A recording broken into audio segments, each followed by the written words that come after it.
Hi friends, welcome back to electrical talks. किसी भी electrical device के इंसुलेशन रेजिस्टेंस चेक करने के समय एक स्ट्रेंज इंसिडेंट देखने को मिलता है। देखोगे जो सब डिवाइस एसी पे ऑपरेट होता है उसका इंसुलेशन रेजिस्टेंस चेक करने के समय हम लोग डीसी वोल्टेज यूज करते हैं। जो डिवाइस एसी से चलने वाला है उसका इंसुलेशन टेस्ट एसी से करना ही ठीक होगा ना। लेकिन प्रैक्टिकली देखोगे इंडस्ट्री में इंसुलेशन रेजिस्टेंस टेस्ट के लिए डीसी वोल्टेज ही यूज होता है। तो चलो आज के वीडियो से हम लोग समझेंगे इंसुलेशन रेजिस्टेंस टेस्ट के दौरान अगर एसी वोल्टेज हम लोग यूज करते तो क्या प्रॉब्लम होता। ये थर्ड पॉइंट समझने से पहले ये फर्स्ट दो पॉइंट समझना बहुत जरूरी है। फर्स्टली इंसुलेशन रेजिस्टेंस टेस्ट हम लोग क्यों करते हैं and working principle of IR test. और वर्किंग समझ जाओगे तो इस क्वेश्चन के पीछे जो इंटरेस्टिंग कॉन्सेप्ट है that will become very easy. तो चलो पहले समझ लेते हैं आईआर टेस्ट हम लोग क्यों करते हैं। मान लो ये मोटर बहुत दिन से बंद था, अब इसको चलाने का जरूरत है। तो पहले तुमको देखना चाहिए इस मोटर के अंदर जो वाइंडिंग है और जिस केबल के थ्रू मोटर तक सप्लाई गया है उस इंसुलेशन का कंडीशन कैसा है। अगर इंसुलेशन का कंडीशन अच्छा नहीं होगा तो शॉर्ट सर्किट से मोटर या केबल डैमेज हो सकता है। सो उस डैमेज से बचाने के लिए हम लोग मोटर को चलाने से पहले आईआर टेस्ट करते हैं। तो अब सवाल आता है इंसुलेशन का कंडीशन कैसे चेक होगा। इसके लिए एक बहुत ही सिंपल इक्विपमेंट है जो है इंसुलेशन रेजिस्टेंस टेस्टर और मेगर। इसका ये हैंडल जब तुम घुमाओगे इससे एक डीसी वोल्टेज प्रोड्यूस्ड होगा और उस वोल्टेज को इस केबल और शीट के बीच में अप्लाई करना है। अब इस टेस्ट के दौरान इस इंसुलेटर के अंदर क्या खेल चलता है देखो। जैसे ही इस कंडक्टर में वोल्टेज अप्लाई करोगे 3 टाइप का करंट इस कंडक्टर से ग्राउंड तक फ्लो करता है इस इंसुलेटर के through. So one by one ये 3 कंपोनेंट को समझो। देखो प्रैक्टिकली इंसुलेटर का रेजिस्टेंस इन्फिनिटी होना चाहिए, लेकिन कोई भी इंसुलेटर कितना भी अच्छा हो इनफाइनाइट रेजिस्टेंस तो पॉसिबल नहीं है। इसलिए एक लीकेज करंट इस रेजिस्टेंस के थ्रू फ्लो करता है। अब आ जाओ इस कैपेसिटिव करंट पे। यहाँ पे देखो ये कंडक्टर और ये ग्राउंड ये दोनों के बीच में ये इंसुलेटर है जो एक कैपेसिटर फॉर्म कर रहा है। सो केबल का ये कैपेसिटेंस के कारण भी एक करंट फ्लो करेगा। और ये थर्ड कंपोनेंट एब्सॉर्प्शन करंट और polarising current that is very important. समझो ये करंट कैसे फ्लो करता है। मान लो इस कंडक्टर में हम लोग नेगेटिव पोलरिटी दिए हैं तो पोलराइजेशन के कारण इसका ऑपोजिट पोलरिटी यहाँ पे इंड्यूस हो जाएगा और इस इवेंट के कारण जो करंट फ्लो करता है वो हो गया आई एब्सॉर्प्शन। अब समझ लो जैसे ही हम लोग यहाँ पे वोल्टेज देते हैं तो ये तीनों करंट किस तरीके से चेंज होता है।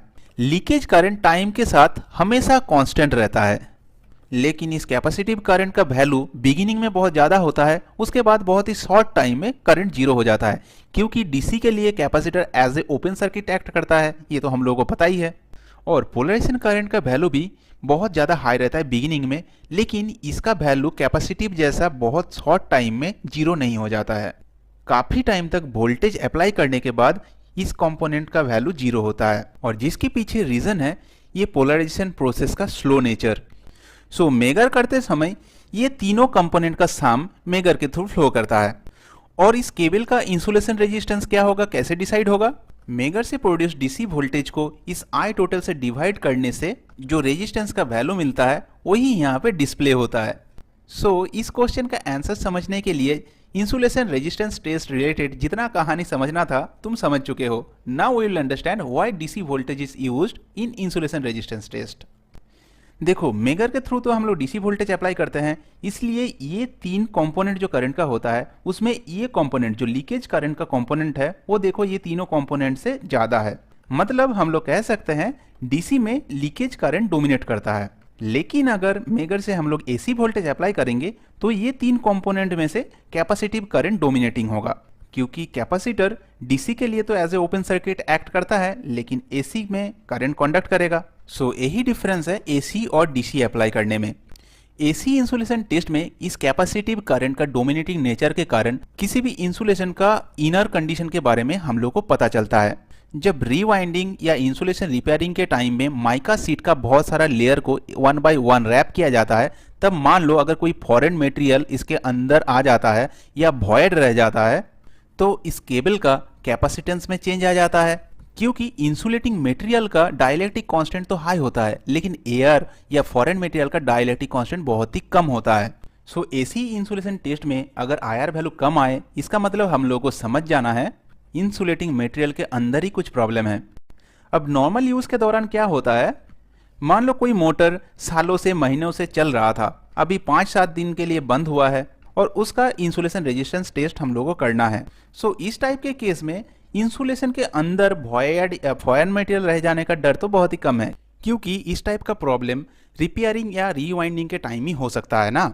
लेकिन हम लोगों के केस में ऐसा कुछ तो हुआ ही नहीं है, मोटर महीनों से इसी कंडीशन पे चल रहा था। सो इंसुलेशन के अंदर कोई प्रॉब्लम नहीं है, जो प्रॉब्लम हो सकता है बाहर हो सकता है। इंसुलेशन में डस्ट, ऑयल, मॉइस्चर इस टाइप के कंटामिनेशन अगर जम जाए तब ये तीनों करंट में से ये लीकेज करंट का वैल्यू बहुत ज़्यादा बढ़ जाता है। और इस टाइप का कंटामिनेशन और मॉइस्चर का डर ज़्यादा रहता है जहाँ पे कंडक्टर ओपन रहता है, जैसे कि मोटर का टर्मिनल बॉक्स में। यहाँ पे और एक इंपॉर्टेंट कॉन्सेप्ट है, डस्ट एक्चुअली बहुत ज़्यादा रेजिस्टिव होता है, तब इससे आईआर वैल्यू कैसे डाउन होगा। एक्चुअली आईआर वैल्यू डाउन होता है इसलिए क्योंकि डस्ट बहुत ही हाइग्रोस्कोपिक होता है, मतलब मॉइस्चर कैच कर लेता है बहुत जल्दी और मॉइस्चर को बहुत ज़्यादा देर तक रिटेन करके रखता है। सो इस टाइप के कंटामिनेशन प्रॉब्लम से लीकेज करंट ही मेनली इन्फ्लुएंस्ड होता है। सो हम लोग को सिर्फ आई लीकेज को ही डिटेक्ट करना है, जो डीसी इंसुलेशन टेस्ट से ही पॉसिबल है। एसी इंसुलेशन टेस्ट करने का कोई ज़रूरत है ही नहीं। और एक पॉइंट है, एसी इंसुलेशन टेस्ट में कैपेसिटिव कंपोनेंट का करंट बहुत ज़्यादा होता है, इसीलिए मान लो लीकेज करंट का वैल्यू थोड़ा मोड़ा अगर बढ़ भी जाएगा तो हाई कैपेसिटिव करंट के कारण इस लीकेज करंट का हाई अमाउंट हम लोग को पता ही नहीं चलेगा। इसीलिए इंसुलेशन रेजिस्टेंस टेस्ट करने के लिए डीसी वोल्टेज को ही यूज़ किया जाता है।